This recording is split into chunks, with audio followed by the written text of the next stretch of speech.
मैं Franklin Delano Roosevelt हूँ, जिसका जन्म 30 जनवरी 1882 को हाइड पार्क, न्यूयॉर्क में एक प्रतिष्ठित परिवार में हुआ था।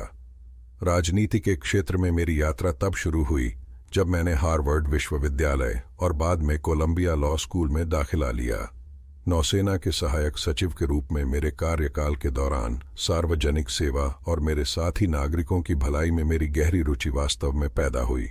1921 में जीवन बदल देने वाली एक घटना घटी जब मुझे पोलियो हो गया, जिससे कमर से नीचे का भाग लकवाग्रस्त हो गया। हालांकि इस झटके ने प्रतिकूल परिस्थितियों से उबरने के मेरे दृढ़ संकल्प को और बढ़ा दिया।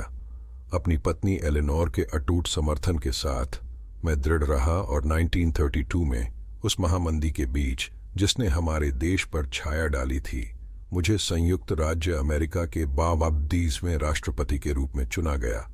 मेरे बारे में कम झांत तथ्यों में से एक न्यू डील की शुरुआत है, जो आर्थिक संकट को दूर करने के उद्देश्य से कार्यक्रमों और सुधारों की एक श्रृंखला है।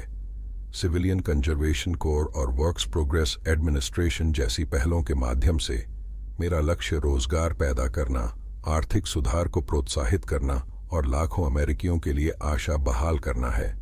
इसके अतिरिक्त मैंने सामाजिक सुरक्षा लागू की, एक कार्यक्रम जो बुजुर्गों और विकलांगों के लिए वित्तीय सुरक्षा प्रदान करता है और आधुनिक सामाजिक सुरक्षा जाल की नींव रखता है। हालांकि 1939 में द्वितीय विश्व युद्ध के फैलने के साथ मेरे राष्ट्रपति पद को और भी बड़ी चुनौती का सामना करना पड़ेगा। संयुक्त राज्य अमेरिका को शामिल करने की प्रारंभिक अनिच्छा के बावजूद 1941 में पर्ल हार्बर पर हमले ने हमारे देश को वैश्विक संघर्ष में मजबूर कर दिया। प्रतिकूल परिस्थितियों का सामना करते हुए मैंने अमेरिकी लोगों को एकजुट किया। 7 दिसंबर 1941 को एक ऐसी तारीख जो बदनामी में रहेगी घोषित किया और धुरी शक्तियों के खिलाफ एकजुट प्रयास में देश का नेतृत्व किया। युद्ध के दौरान मैंने मित्र देशों की सेना की रणनीति बनाने और उसे मजबूत करने के लिए विंस्टन चर्चिल और जोसेफ स्टालिन सहित विश्व नेताओं से मुलाकात की।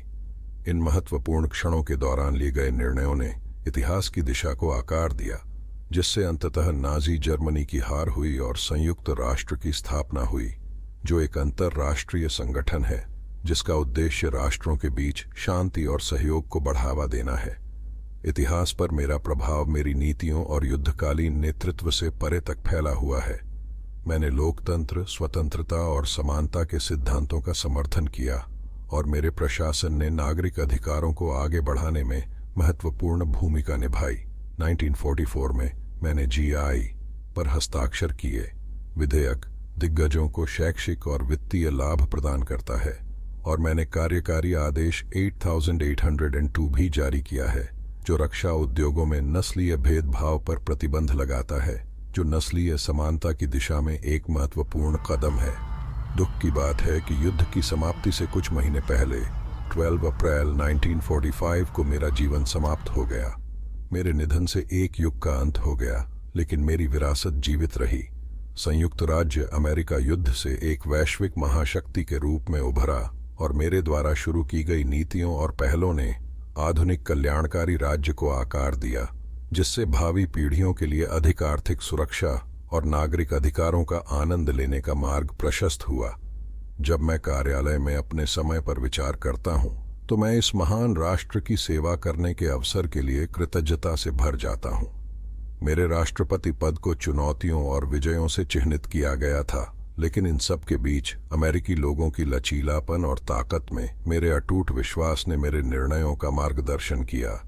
हमने जो प्रगति की है और जो विरासत हमने छोड़ी है, उस पर मुझे बेहद गर्व है, जो दुनिया को लोकतंत्र की स्थायी शक्ति और अमेरिकी लोगों की अदम्य भावना की याद दिलाती है।